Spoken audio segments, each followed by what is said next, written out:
Capítulo 3. La interdependencia y las ganancias del comercio. Piensen en un día típico. Usted se levanta por la mañana y se sirve un vaso de jugo de naranja que proviene del estado de Florida, Estados Unidos. También se sirve una taza de café proveniente de Brasil.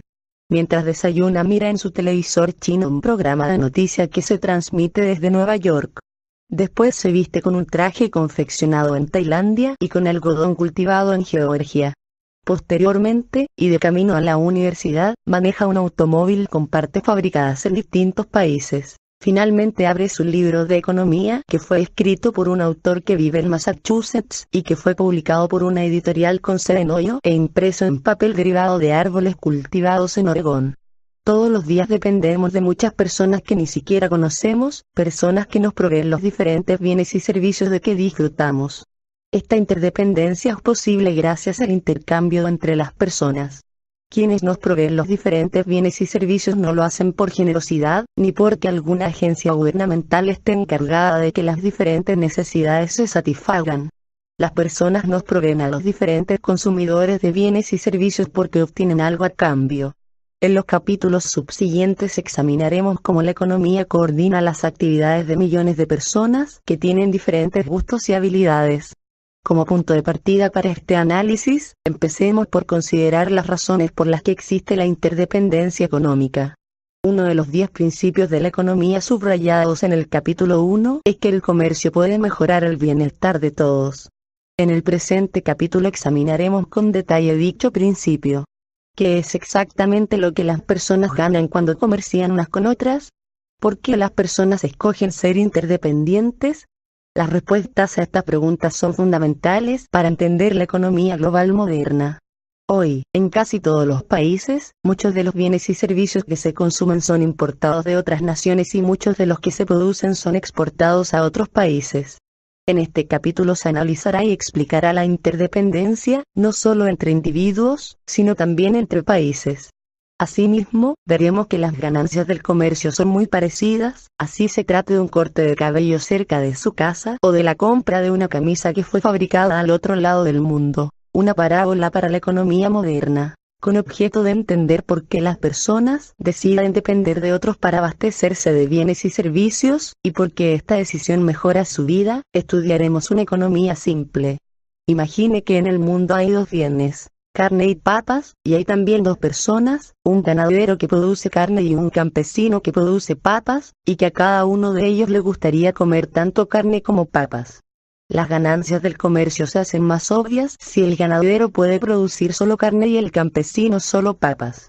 En el primer escenario, el campesino y el ganadero pueden elegir no intercambiar ningún bien, pero después de algunos meses el ganadero, que únicamente ha estado comiendo carne, en todas las formas posibles, decide que quiere comer algo más.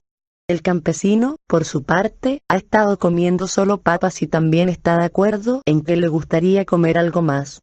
En este caso es muy sencillo darse cuenta de que el comercio beneficiaría a los dos porque les permitiría tener una mayor variedad y ambos podrían comer papas y carne. Aun cuando este escenario ilustra de manera muy simple cómo es que todos nos beneficiamos con el comercio, las ganancias serían similares si el ganadero y el campesino fueran, cada uno por su parte, capaces de producir otro bien pero a un costo más alto. Suponga, por ejemplo, que el campesino puede criar una res y producir carne, pero que no es muy bueno para hacerlo. Del mismo modo, suponga que el ganadero puede producir papas, pero que su tierra es poco fértil y no es muy bueno para eso. En este caso el campesino y el ganadero se beneficiarían si se especializaran en lo que cada uno hace mejor y luego intercambiaran sus bienes. Sin embargo, las ganancias del comercio son menos obvias cuando una persona es muy buena para producir todo tipo de bienes. Suponga, por ejemplo, que el ganadero es mejor que el campesino criando vacas y cultivando papas. En este caso, ¿debería el ganadero optar por ser autosuficiente? ¿O existe alguna razón por la que debe comerciar con el campesino? Para responder a esta pregunta necesitamos analizar con más detenimiento los factores que intervienen en esta decisión. Las posibilidades de producción. Suponga ahora que el campesino y el ganadero trabajan, cada uno, 8 horas diarias y que dedican su tiempo a cultivar papas, criar ganado o una combinación de las dos actividades anteriores. La tabla de la figura 1 muestra la cantidad de tiempo que cada persona requiere para producir 1 kilogramo de cada bien. El campesino puede producir 1 kilogramo de papas en 15 minutos y 1 kilogramo de carne en 60 minutos. El ganadero, por su parte, es más productivo en las dos actividades y para producir 1 kilogramo de papas necesita 10 minutos y producir 1 kilogramo de carne requiere 20 minutos de su tiempo. Las dos últimas columnas del cuadro muestran la cantidad de carne y papas que el campesino y el ganadero pueden producir si trabajan 8 horas diarias y se dedican solo a producir un bien. El panel B de la figura 1 representa las cantidades de carne y papas que el campesino puede producir. Si el campesino dedica las 8 horas de trabajo a producir papas, no producirá carne y producirá 32 kilogramos de papas, medidas estas en el eje horizontal. Si por el contrario, dedica todo su tiempo a producir carne y no papas, producirá 8 kilogramos de carne, medidos estos en el eje vertical. Si el campesino divide su tiempo equitativamente entre las dos actividades, y dedica 4 horas a cada una, producirá 16 kilogramos de papas y 4 kilogramos de carne. La figura muestra todos los diferentes resultados posibles de este escenario. La gráfica es la frontera de posibilidades de producción del campesino. Como se explicó en el capítulo 2, la frontera de posibilidades de producción muestra las diferentes combinaciones de producción que puede haber en una economía. La gráfica también ilustra uno de los 10 principios de la economía de los que hablamos en el capítulo 1, es decir que las personas enfrentan disyuntivas. Aquí el campesino enfrenta la disyuntiva de producir papas o carne. Quizá usted recuerde que en el capítulo 2 la frontera de posibilidades de producción tenía forma cóncava. En ese caso, el ritmo al que la sociedad podía intercambiar un bien por otro dependía de las cantidades producidas de dichos bienes. Sin embargo, en nuestro ejemplo la tecnología con la que cuenta el campesino para producir carne y papas, que se resume en la figura 1, le permite intercambiar los dos bienes a ritmo constante. Empero, cuando el campesino destina 1 hora menos a producir carne y 1 hora más a producir papas, automáticamente reduce su producción de carne 1 kilogramo y aumenta su producción de papas a 4 kilogramos. Este supuesto es cierto sin importar cuánto haya producido y el resultado es que la frontera de posibilidades de producción es una línea recta. El panel C de la figura 1 muestra la frontera de posibilidades de producción del ganadero. Si él dedica las 8 horas que trabaja a producir papas, producirá 48 kilogramos de papas y nada de carne. Si, por el contrario, dedica su tiempo exclusivamente a producir carne, producirá 24 kilogramos de carne y nada de papas. Si el ganadero decide dividir su tiempo equitativamente y dedica 4 horas a cada actividad, producirá 24 kilogramos de papas y 12 kilogramos de carne. Una vez más, todas las posibilidades de producción se ilustran en la frontera de posibilidades de producción. Si el ganadero y el campesino escogen ser autosuficientes en vez de comerciar entre sí, cada uno consumirá exactamente lo que produce. En este caso, la frontera de posibilidades de producción será también la frontera de posibilidades de consumo. La figura 1 muestra las diferentes posibilidades de producción de papas y carne que el campesino y el ganadero pueden producir y luego consumir, siempre y cuando no comercien entre sí. Estas fronteras de posibilidades de producción son muy útiles para mostrar las disyuntivas que tanto el campesino como el ganadero enfrentan, pero no dicen nada acerca de lo que cada uno decidirá hacer. Con objeto de determinar estas decisiones, necesitamos conocer los gustos de ambos. Suponga que deciden escoger la combinación que en la figura 1 se ilustra con los puntos A y B. Es decir, el campesino decide producir y consumir 16 kilogramos de papas y 4 kilogramos de carne, y el ganadero produce y consume 24 kilogramos de papas y 12 kilogramos de carne. Especialización y comercio. Después de varios años de comer la combinación de papas y carne del punto B, el ganadero tiene una idea y decide ir a platicar con el campesino. Ganadero. Amigo campesino, quiero proponerle un trato que, además, mejorará la vida de los dos. Creo que debe dejar de producir carne y dedicar todo su tiempo a producir papas. Según mis cálculos, si usted trabaja 8 horas al día cultivando papas producirá 32 kilogramos. Si de esos 32 kilogramos me da 15, yo le daré 5 kilogramos de carne a cambio. Al final usted tendrá 17 kilogramos de papas y 5 kilogramos de carne para comer todos los días, en vez de los 16 kilogramos de papas y los 4 kilogramos de carne que actualmente produce. Si seguimos mi plan tendrá más papas y más carne. Para ejemplificar lo que dice el ganadero, le muestra al campesino el panel A de la figura 2. Campesino, contesta un poco escéptico. Me parece un buen arreglo, pero no entiendo por qué usted me está ofreciendo esto. Si el negocio es tan bueno para mí, no puede ser bueno para usted al mismo tiempo. Ganadero, sí lo es. Suponga que yo paso 6 horas al día cuidando el ganado y 2 horas cultivando papas. De este modo puedo producir 18 kilogramos de carne y 12 kilogramos de papas. Si yo le doy a usted 5 kilogramos de mi carne a cambio de 15 kilogramos de sus papas, al final tendré 13 kilogramos de carne y 27 kilogramos de papas, en lugar de los 12 kilogramos de carne y los 24 kilogramos de papas que tendría si no intercambiáramos nada, y además consumiría más de los dos alimentos de lo que consumo actualmente. El ganadero muestra el panel B de la figura 2. Campesino, no se parece demasiado bueno para ser verdad. Ganadero, no es tan complicado como parece a primera vista. Mire, resumí mi propuesta en una tabla sencilla. El ganadero muestra al campesino una copia de la tabla que aparece en la parte inferior de la figura 2. Campesino, hace una pausa para estudiar la tabla. Los cálculos parecen correctos, pero estoy confundido. ¿Cómo es que este arreglo nos puede beneficiar a ambos? Ganadero, los dos podemos beneficiarnos porque el comercio nos permite especializarnos en lo que hacemos mejor. Usted pasará más tiempo cultivando papas y menos cuidando al ganado. Yo, por mi parte, pasaré más tiempo cuidando al ganado y menos cultivando papas.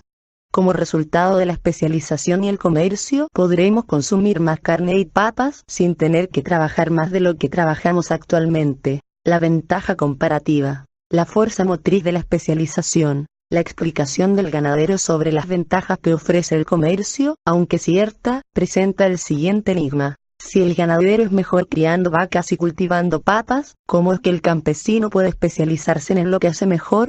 Al parecer, no produce ninguno de los dos bienes mejor que el ganadero. Con la finalidad de resolver este enigma, necesitamos analizar el principio de la ventaja comparativa. Como primer paso para desarrollar este principio, considere la siguiente pregunta. En nuestro ejemplo, ¿quién puede producir papas al menor costo? ¿El campesino o el ganadero?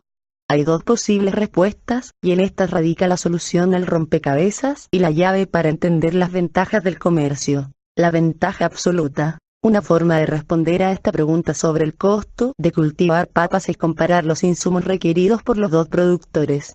Los economistas utilizan el término ventaja absoluta cuando comparan la productividad de una persona, una empresa o una nación con la de otra. El productor que requiera la menor cantidad de insumos para producir un bien determinado tendrá una ventaja absoluta para producir dicho bien. En el ejemplo anterior el tiempo es el único insumo y, por tanto, podemos determinar la ventaja absoluta si examinamos cuánto tiempo se destina para producir el bien. El ganadero tiene ventaja absoluta para producir papas y carne porque requiere menos tiempo que el campesino para producir una unidad de cualquiera de los dos bienes. El ganadero necesita destinar solo 20 minutos para producir 1 kilogramo de carne, mientras que el campesino necesita de 60. Del mismo modo, el ganadero necesita solo 10 minutos para producir 1 kilogramo de papas, mientras que el campesino requiere 15.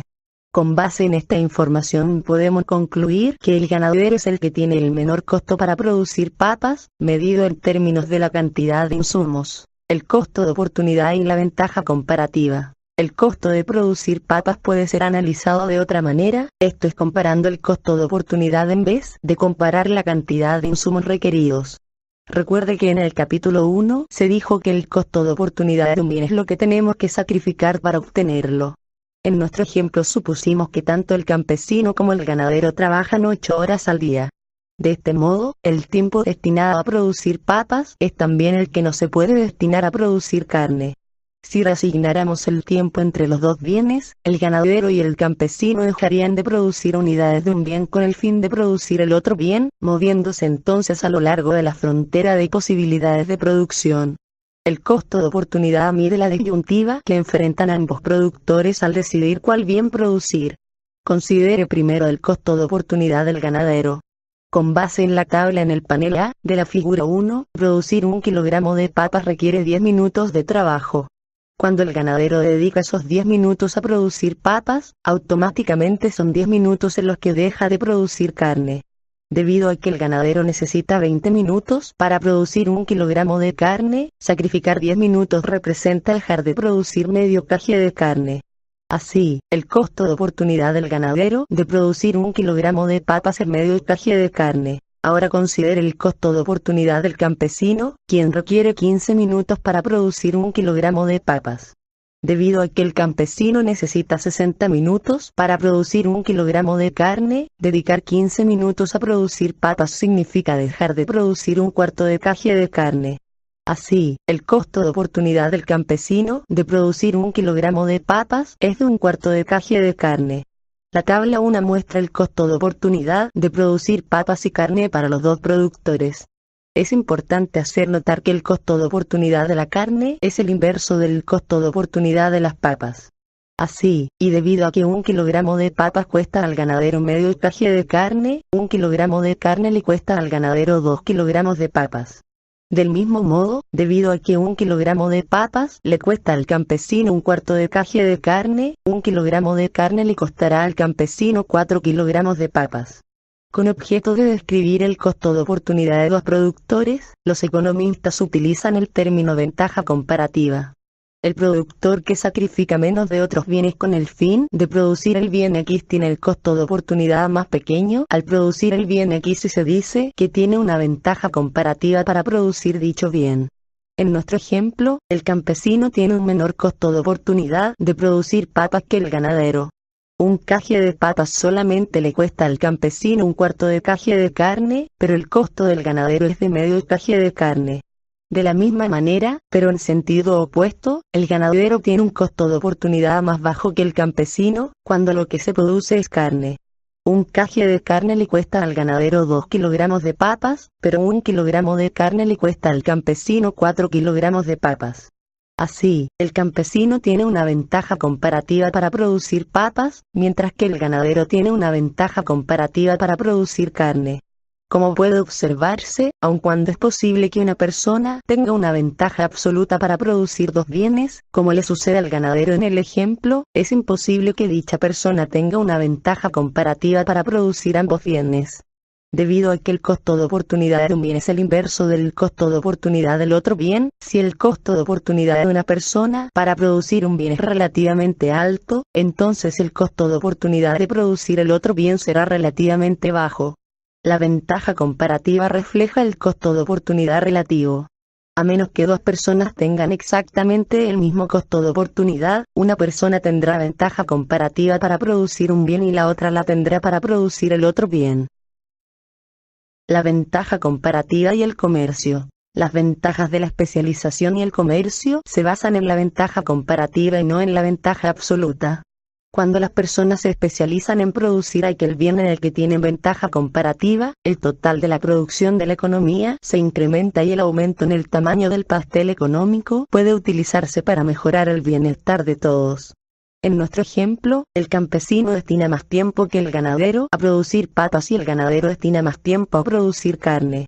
Como resultado, el total de la producción de papas se incrementa de 40 a 44 kilogramos, y el total de la producción de carne se incrementa de 16 a 18 kilogramos. Tanto el ganadero como el campesino se benefician de este incremento de la producción. También podemos analizar los beneficios del comercio en términos del precio que cada una de las partes paga por los bienes. Debido a que el campesino y el ganadero tienen diferentes costos de oportunidad, ambos pueden obtener una ganga. Esto es, cada uno se beneficia del comercio al obtener un bien a un precio más bajo que el costo de oportunidad que tiene para él la producción de dicho bien. Ahora considere el trato propuesto desde el punto de vista del campesino, quien obtiene 5 kilogramos de carne a cambio de 15 kilogramos de papas. En otras palabras, el campesino compra 1 kilogramo de carne por 3 kilogramos de papas y este precio de la carne es menor que el costo de oportunidad que para él representa producirlo, que es de 4 kilogramos de papas. Por consiguiente, el campesino se beneficia del trato porque compra la carne a buen precio. Ahora considere el trato propuesto desde el punto de vista del ganadero, quien obtiene 15 kilogramos de papas a cambio de 5 kilogramos de carne. En otras palabras, el precio de las papas, para el ganadero, es de 1,3 de kg de carne. Este precio es más bajo que el costo de oportunidad que para él representa producirlo, que es de medio kg de carne. El ganadero se beneficia porque puede comprar papas a buen precio.